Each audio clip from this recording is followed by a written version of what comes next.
you ready to Good, get good. started? Super ready. All right. So you are originally from Washington, D.C., which is also where the film takes place. How are you able to use your own life and upbringing as a source of inspiration for this film? I mean, that's the only place I know where to pull from. I think that like Washington D.C.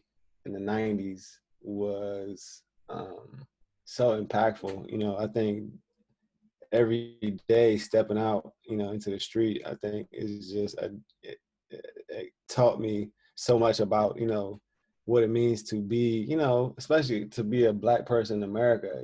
These lessons which kind of existed as seeds within my mind to really sprout at this age, where I'm at now, where it's just like every day I'm just looking back like, damn, like it's crazy that people live like that in the world, because it's clear that it's not like that everywhere. I think that the Black existence, the Black experience in America is singular. You know what I mean? Like it's not it ain't like that in Italy. You know what I'm saying? I'm out here in Italy now. We just finished up at the Venice International Film Festival.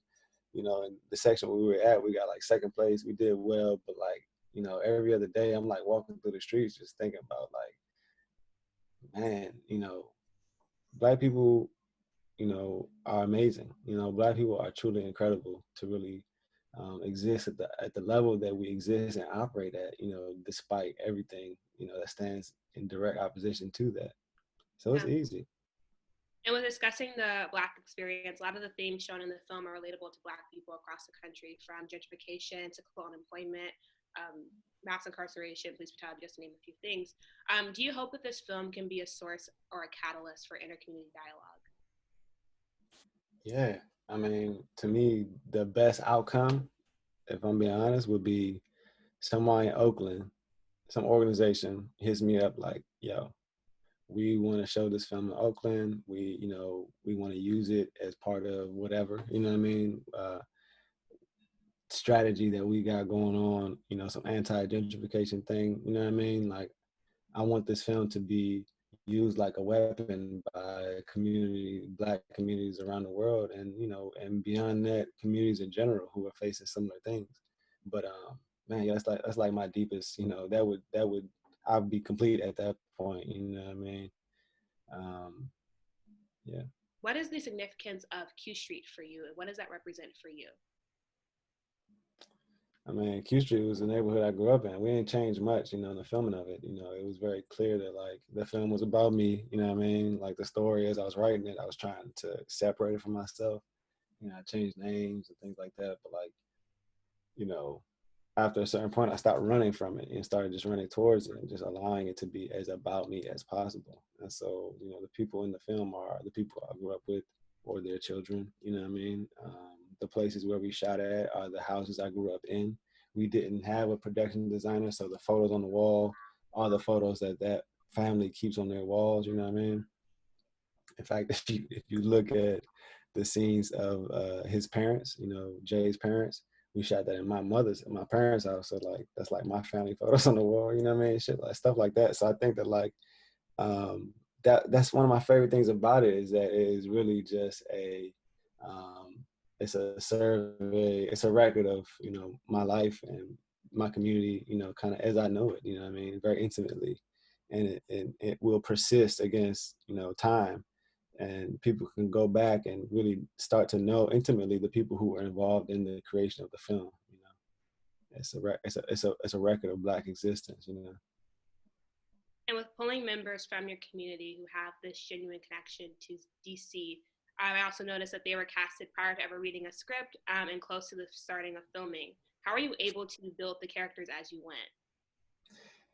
Yeah, I mean, so we shot the first draft of the script. Most times you like to write a second draft, third draft, to kind of work out the kinks and stuff. We ain't had time like that. I went to film it and edit it by the time I graduated, and it just felt urgent anyway with what was going on in the city. So everything was a rush, and but I think that they gave us a certain amount of freedom, because it was open ended in a way, and we were free to pursue the story as we saw fit. We weren't really tied down by a massive budget and production machine.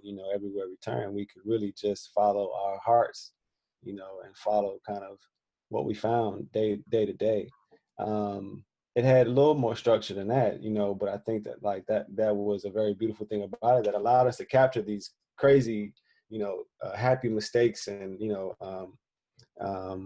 just accidents, random accidents of really interesting things which are embedded throughout the film. Um, for example, my mother acts in the film. She plays Mike's mother, and she wasn't cast. She wasn't supposed to be Mike's mother. She was on set that day, just helping feed people. And the actor, who was supposed to play his mother, was a no-show. And so I was like, if she don't show up, I really need you to play this part because she kind of looked like him anyway.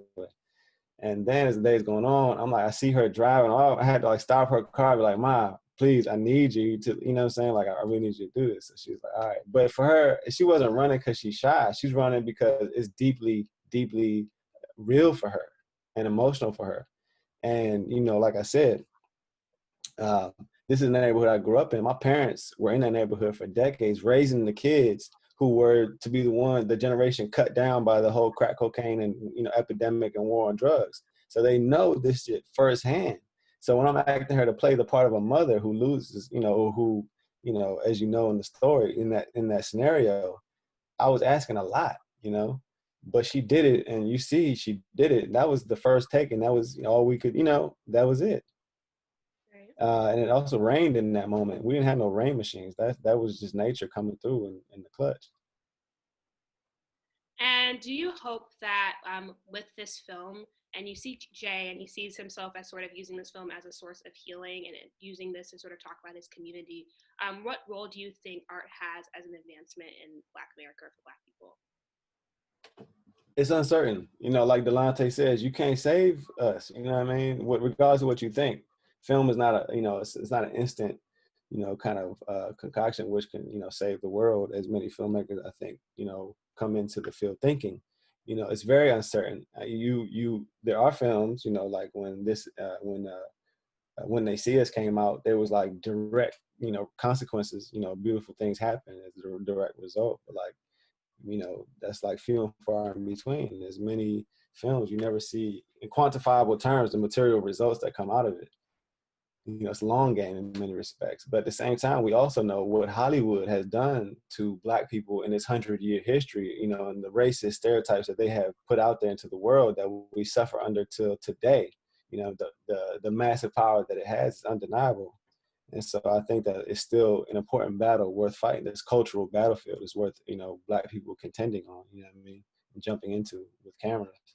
But I think, for myself, I mix it up with, I try to be involved in, direct community organizing kind of work, to kind of satiate, my immediate, desires to be of assistance and things like that. But I don't think that it's totally true for us to just sit and think that we're changing the world with the films that we put out. It's part of a larger battle. And looking into your background, you graduated from USC in 2018, which was pretty recent. What was it like working on this project while still in school? It was everything I needed, because I think that film schools in general and USC specifically, which is, the pinnacle of kind of Hollywood feeder schools, can be oppressive, at times, especially for Black filmmakers trying to tell Black stories, in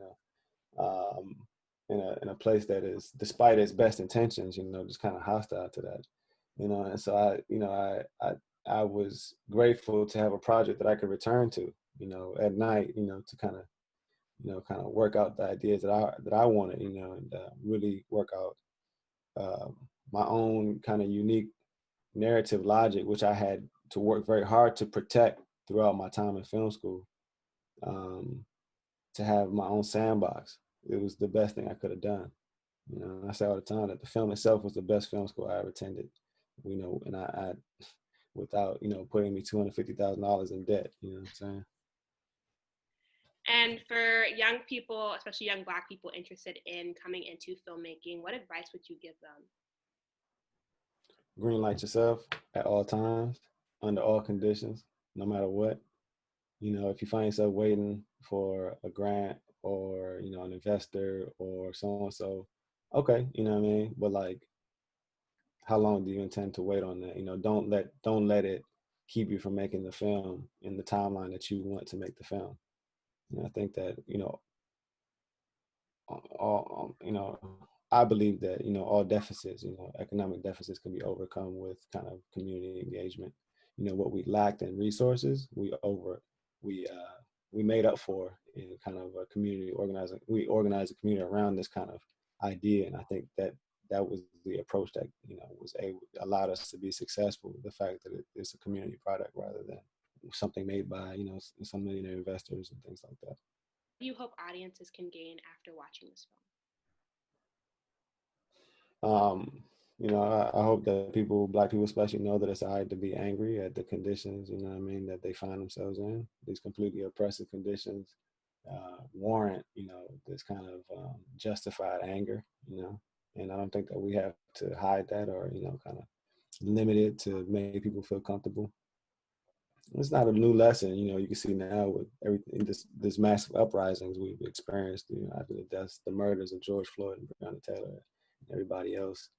Black people don't really need that lesson. I think we got that lesson down pat, which is beautiful to see. But a second thing I would like is for people to know, to me, Delonte's character is critical.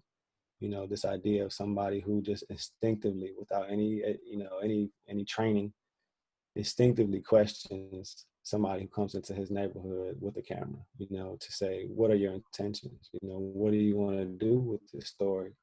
Because Black pain is so easy to exploit by filmmakers, storytellers all over the world, just come out ready-made, prepared, and knowing how to exploit Black pain. The hood is just, this kind of mythologized shit that everybody wants to go get a piece of. And so, I want a gatekeeper like Delonte at the front, at the steps, just like, nah, we don't trust you, just because you come in, not falling for the lights and cameras and all that kind of Hollywood, all the trappings of, Hollywood, to say, nah, what's up? What are you really trying to do? I'm sorry. And also that should also enable us to, that hopefully empowers us to tell our own stories, to not rely on somebody else to come in to tell them for us. One, to be suspicious of them, but two, to say we can tell our own stories. We're not voiceless. Well, then or what advice would you give for Black people to gatekeep our own storytelling? Same thing, green light yourself.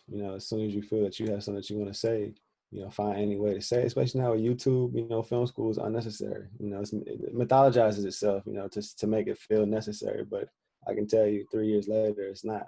You can go learn how to make it. The technical stuff is the last step. The camera, the money, all this, it's the last step, if at all.